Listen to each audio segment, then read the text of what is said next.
didn't even know it had ever been there.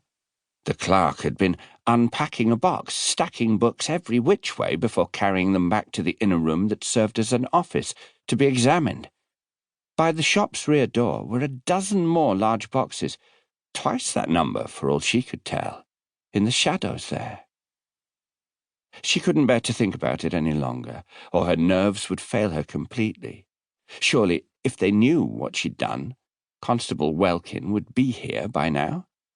Surely she didn't have to wait any longer. She nearly choked on her tea as she drank down the rest of it, and, forgetting the cabbages in the sack at her feet, she paid for her tea and started for the shop door. When Lydia called to her, she thought her heart would stop from sheer fright.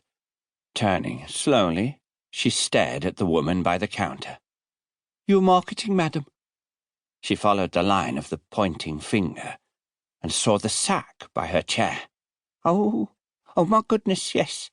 Whatever was I thinking?" She rushed back to her table and caught up the sack, then forced herself to smile again and walk steadily to the door. She could feel the disapproving gazes of the other customers, and flushed with embarrassment. The first thing she did after shutting and latching her door behind her was to hurry upstairs, take off her hat and gloves, then her coat, leave them on the bed, and walk away from all of them as if they were somehow contaminated, even the cabbages. It wasn't until after her lonely dinner, taken in the small dining room, that she went upstairs again and reached for her coat. She felt a flush of guilty anticipation as she slipped her hand down the soft wool, her fingers stealing into the left-hand pocket with almost sensuous pleasure. It was empty.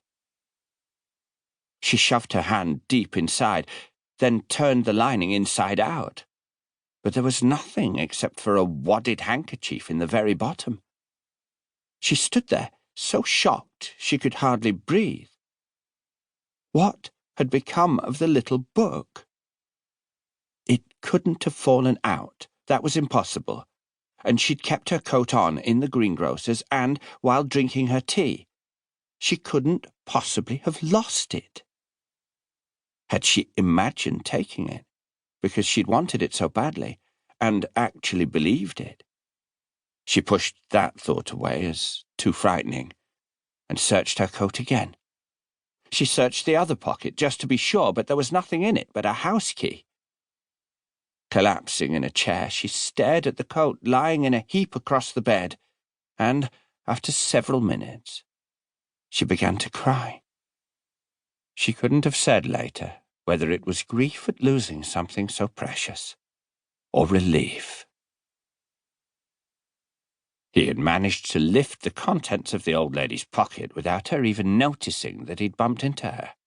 She'd been lost in a world of her own, he thought, and hardly aware of her surroundings. That's why the elderly were such easy marks. They walked down the High as if they were alone on the street. It wasn't until he was well away that he took what he'd lifted out of his own pocket and looked at it. Then he swore. What the hell was this? A beautiful little box, and inside a beautiful little book. And where, in God's name, could he find anyone to buy that? It must be worth £1,000, but more to the point, it was easily recognizable. And if the old lady called the police, everyone would know exactly what this thing looked like. It might as well have her name on it, right there on the cover for all to see. Worthless piece of... He broke off. God damn it, there was Ricky, walking toward him. Praying he hadn't been seen, he dodged into the ironmonger's shop and frantically looked for a rear door. He owed Ricky, and it was overdue what he owed, and this wasn't the time to be seen. But the rear door was locked. Didn't the stupid clerks in this shop know that was a fire hazard?